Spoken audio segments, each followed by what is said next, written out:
Eits, sebelum ditonton jangan lupa di subscribe, like, and comment ya. Bismillahirrahmanirrahim. Assalamualaikum.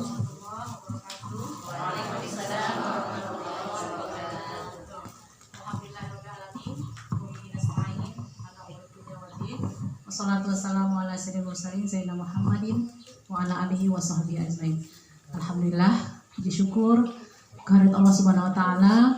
Pada hari ini kita masih diberikan kesehatan, kesempatan untuk berkumpul. Mungkin ini bukan pasca ya, masih pandemi. Udah pertemuan yang keberapa Bu Susi? Kedua ya. Mudah-mudahan kita berdoa kepada Allah agar pandemi ini cepat berlalu. Tapi informasi terakhir semakin banyak ya Bu ya. Walaupun sebenarnya kita yakin kepada Allah, lebih kita yakinkan diri kita kepada Allah bahwasanya penyakit itu diberikan Allah bagi siapa yang dikehendaki. Ya, jadi tapi tetap jaga imun kita ya Bu ya. Dia konsumsi air putih yang banyak, vitamin, kemudian buah dan sayur-sayuran. Kemudian mungkin promosi ya, bukan orang kesehatan ya. Tetap di protokol kesehatan tetap dijaga. Salawat dan salam senantiasa kita sampaikan kepada Rasulullah Sallallahu Alaihi Wasallam. Kita juga banyak bersolawat dan berdoa kepada Allah agar kita mendapatkan syafaatnya di yaumil akhir nanti. Yang saya hormati Bapak Kepala Yayasan juga, Bapak Yayasan juga ya, pengurus Yayasan, yaitu Ustadz Hamdani, sama ya. Mungkin apa Ustadz? Saya lupa Ustadz. Pokoknya berkecimpung di yayasan ya, merangkap jadi guru di sini juga sebagai tahfiz Quran, memegang tahfiz Quran di sini, selain di luar juga banyak ya kegiatan Ustadz ini ya. Kemudian yang saya hormati juga Ibu Kepala Sekolah kita yang baru, yang semangatnya luar biasa, press ya Bu ya. Ya. Kemudian yang saya hormati guru-guru dan ibu-ibu sekalian, dan yang saya sayangi anak-anak yang ada hadir di sini. Saya tidak berpanjang lebar ya Bu ya. Saya ucapkan terima kasih hari ini sudah menghadiri acara PUMG ini. Nanti kita dengarkan juga ceramah dari Ustadz ya, bagaimana kita mencetak generasi Qurani ya. Sama-sama kita tahu bahwasanya ibu-ibu memasukkan anak-anak kemari mempunyai suhu yang sama agar dididik menjadi anak-anak yang Qurani. Cuman mungkin dari sekian banyak siswa kita ya, ada 100 berapa Bu? 156 ini baru berapa persen ya Bu yang hadir orang tuanya gitu. Kayaknya berapa bulan yang lalu saya kemari orangnya pun ininya aja gitu. Nggak bertambah ya, nggak bertambah. Jadi yang dengar itu aja gitu kan. Nah, jadi mungkin kami juga dari yayasan, karena ini situasinya tidak memungkinkan untuk tatap muka. Kemarin kami yayasan juga agak kewalahan ya Bu ya. Kewalahan artinya dengan tatap muka aja pun belum dapat anak tentu dapat ya. Apalagi daring, belum lagi biaya pulsa, ngomel aja orang tua kan. Pulsa lagi, ini lagi, udah anakku bayar gitu mungkin ya. Saya sendiri orang tua seperti itu gitu kan. Udah bayar, pakai daring lagi, pakai ini lagi gitu kan. Tapi itulah Bu situasi kita sekarang ini. Kita nggak tahu apa kita kayak percaya ada, tapi nggak ada tapi ada gitu ya kan.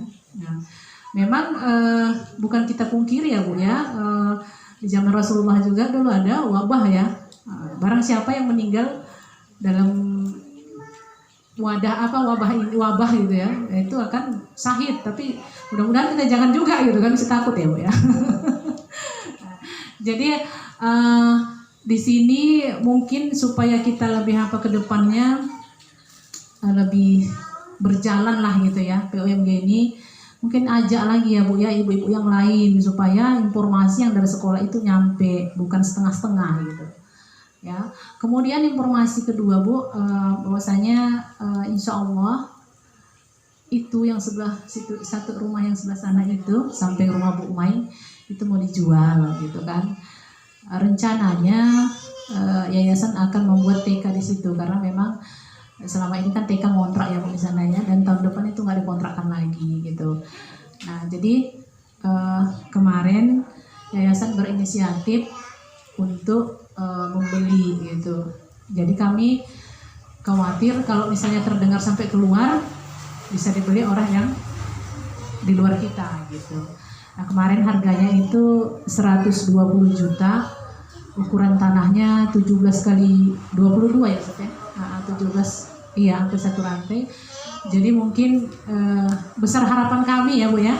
Besar harapan kami dari yayasan bahwasanya ayolah kita bantu ya Bu ya. Karena apa namanya kalau kita berinfak untuk untuk apalagi ini kita tahu di dalamnya itu adalah untuk membaca Al-Quran, kemudian menghafalkan Al-Quran ya, maka pahalanya tetap mengalir ya, diibaratkan satu bulir menjadi 7 menjadi 100 gitu kan, sedikit yang kita sampaikan akhirnya banyak. Nah jadi kami punya punya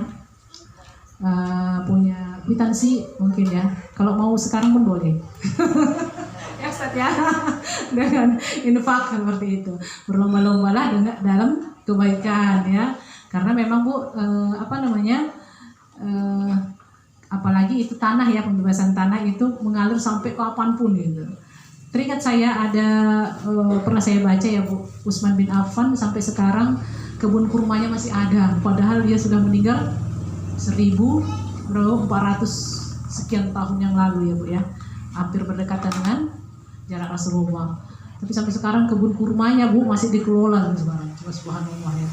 Nah, jadi kalaulah itu misalnya nanti terbebaskan, padahal cuma ibu ngasih 50.000 gitu kan, tapi sampai kapanpun jadi nggak ada tulang belulang kita, tetap mengalir pahala kita gitu. Apalagi insya Allah bukan hanya seperti ini nanti sekolah ya Bu ya, mudah-mudahan nanti kan yang hafiz Quran diterima mengajar di sini, kemudian anak yang di sini udah habis Quran dari luar datang lagi kemari ya, luar biasa nanti Bu ya. Cita-cita kita ke sana gitu ya Bu ya. Jadi nanti misalnya anak-anak kita yang dari sini jadi dokter di luar tapi dokter yang hafiz, polisi di luar tapi polisi yang betul-betul ini ya, yang betul-betul Qurani ya, jadi guru juga seperti itu gitu. Nah, jadi kita berharap berharaplah generasi kita sesuai dengan nanti yang kita dengarkan dari Ustadz Hamdani ya, bagaimana cara mendidik anak menjadi apa, inilah salah satunya. Nah kemudian juga mungkin ya Bu, mewakili Bu Susi dibantu juga hafiznya ya Bu di rumah, makanya saya kemarin baca di WA, grup WA Baitul Quran, ada orang tua yang ikut tahsin ya, luar biasa semangat ibu-ibu ini ya. Jadi mungkin karena kepinginlah anaknya menjadi anak yang lebih soleh gitu kan. Nah jadi dia pun ikut tahsin ya. Nah kemudian juga gini ya Bu ya, kalau bisa memang kalau anak kita harus malu juga ya Bu ya, anak kita hafal ini kita nggak hafal, malu gitu ya Bu ya, bacaan kita berantakan, malu gitu, anak kita sementara bagus bacaannya gitu kan. Insya Allah di sini ada ustadz kita yang bisa membimbing ya ke sana, beliau bersedia, atau ustadz yang lain bisa juga gitu. Jadi janganlah bermalas-malasan untuk ikut tahsin, karena memang dengan tahsin itu bacaan Quran kita semakin baik dan nggak salah artinya. Mungkin satu huruf dari Quran kalau mahruji hurufnya salah maka salah maknanya ya Bu ya. Nah, jadi udah berapa kali pertemuan Bu Susi? Ya. Alhamdulillah. Iya. Ya 2 grup, alhamdulillah ya. Nah, jadi itu satu. Kemudian juga ketika kita menyuruh anak kita sholat, kita juga harus sholat ya. Kemudian anak kita mungkin keluar rumah pakai jilbab, kita enggak ya kan. Nah malu juga ya Bu ya. Seharusnya kalau anak kita juga pakai jilbab, kita juga harus menutup aurat kita. Kita duluan ngambil kebaikan biar dicontoh oleh anak kita. Mungkin demikian saja ya Bu ya. Nanti kalau misalnya ada niat untuk berinfak, boleh dihubungi Bu Susi atau bendahara kita ya, bisa langsung. Mungkin itu aja yang bisa saya sampaikan. Mohon maaf apabila ada perkataan yang menyinggung ibu semuanya. Saya sudahi. Assalamualaikum warahmatullahi wabarakatuh.